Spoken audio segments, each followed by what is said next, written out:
မင်္ဂလာပါရှင်ဒီနေ့ကျွန်မကြည့်ပေးသွားမယ့်အကြောင်းအရာကတော့ March လ21ရက်ကနေပြီးတော့မှ April 19ရက်အတွင်းမူဖွားတဲ့ Aries ရာသီခွင်လေးတွေအတွက်ပညာရေး၊ကျန်းမာရေး၊စီးပွားရေးနဲ့အခြေရေးအခြေအနေတွေကိုကြည့်ပေးသွားမှာဖြစ်ပါတယ်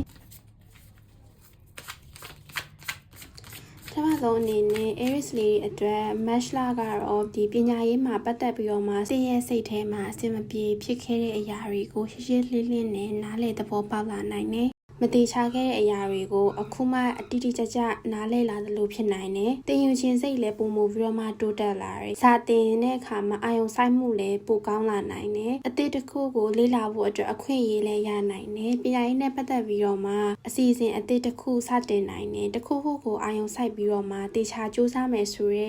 စိတ်လည်းဖြစ်လာနိုင်တယ်။ဆရာသမားတယောက်စီကနေလမ်းပြမှုရနိုင်တယ်။အချိန်ယူပြီးတော့စူးစမ်းမယ်ဆိုလို့ရှိရင်ရလက်ကောင်းရနိုင်ပါတယ်။ဒီလကပညာရေးမှာကောင်းတဲ့လမ်းကြောင်းတစ်ခုပွင့်လာနိုင်တဲ့လဖြစ်ပါတယ်။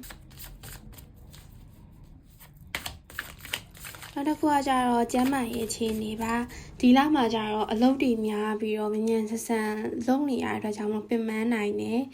စိတ်ဖိစီးမှုအနေငယ်ရှိနိုင်တယ်အနားယူချိန်မလုံလောက်လို့ရှိရင်ခေါင်းကိုက်တာမျိုးတွေဖြစ်နိုင်တယ်ဒါပေမဲ့ကျန်းမာရေးနဲ့ပတ်သက်ပြီးတော့အရင်စိုးရိမ်စရာမလိုဘူးမိသားစုနဲ့အတူတူရှိနေလို့ရှိရင်စိတ်ကပုံမူပြီးတော့မှအေးချမ်းလာနိုင်တယ်အလုံးအလွန်ကျွန်းလုံးမိစိတ်ပင်ပန်းမှုများနိုင်တယ်ကိုယ်လက်လှုပ်ရှားမှုနည်းနည်းလှုပ်ပြီးလို့ရှိရင်ပိုကောင်းပါတယ်ပြီးလို့ရှိရင်စိတ်ကိုလည်းအေးချမ်းအောင်ထားဖို့လိုပါတယ်နောက်တစ်ခုကကြတော့စီးပွားရေးအခြေအနေနဲ့ပတ်သက်ပြီးတော့မှကြည့်တာဖြစ်ပါတယ် Aries တွေက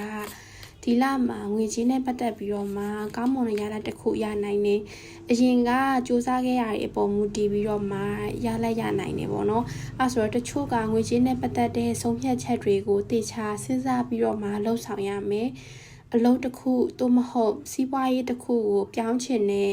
အတွေးလဲဝင်လာနိုင်တယ်။တင်တဲ့အစင်မပြေတဲ့အရာတွေကိုလည်းလက်လွတ်လာနိုင်လိမ့်မယ်။နောက်တစ်ခုခုကိုစွန့်ပြီးတော့မှပိုကောင်းတဲ့အရာကိုရွေးချယ်နိုင်တယ်။အမြန်ဆုံးအကျိုးမရနိုင်ပေမဲ့နောက်ပိုင်းမှာတဖြည်းဖြည်းအဆင်ပြေလာလိမ့်မယ်။ Aries တွေကဒီလမှာစီးပွားရေးနဲ့ပတ်သက်ပြီးတော့တေချာပြန်လည်ရွေးချယ်ရမယ့်အချိန်တစ်ခုဖြစ်တယ်။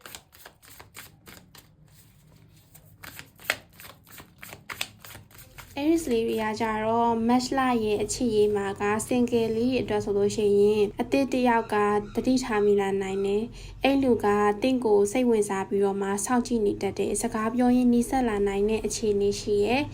နောက်တစ်ဖက်လူကဒီကိုယ့်ပေါ်စိတ်ဝင်စားပေမဲ့မပြောသေးတာမျိုးလည်းဖြစ်နိုင်ပါတယ်။ relationship ရှိသူတွေအနေနဲ့ဆိုရင်တစ်ခါတလေအပြန်အလှန်စောင့်ကြည့်နေတာရှိနိုင်တယ်။အားကြောင့်မို့နှစ်ယောက်သားအေးအေးဆေးဆေးနဲ့ညှိနှိုင်းမှုလေးလုပ်လို့ရှိရင်ပို့ပြီးတော့မှအဆင်ပြေနိုင်တယ်။မလိုအပ်တဲ့ဒီတန်တရားတွေမယုံကြည်မှုတွေမဖြစ်အောင်တော့သတိထားဖို့လိုအပ်တယ်။နားလည်မှုနဲ့သွားမယ်ဆိုလို့ရှိရင်ဒီလမှာအခြေရေးကပုံမို့ပြီးတော့မှအဆင်ပြေလာနိုင်တယ်။အဲဆိုတော့ဒီနေ့ကတော့ဒီ Aries လေးတွေအတွက် March လအတွင်းဖြစ်နိုင်တဲ့ကံအခြေအနေကိုအကုန်လုံးကြည့်ပေးသွားတာဖြစ်ပါတယ်။နောက်ဘာဆိုင်လေးတွေအတွက် reading လုပ်ပေးရမယ်ဆိုတာ comment မှာရေးခဲ့ပေးပါနော်။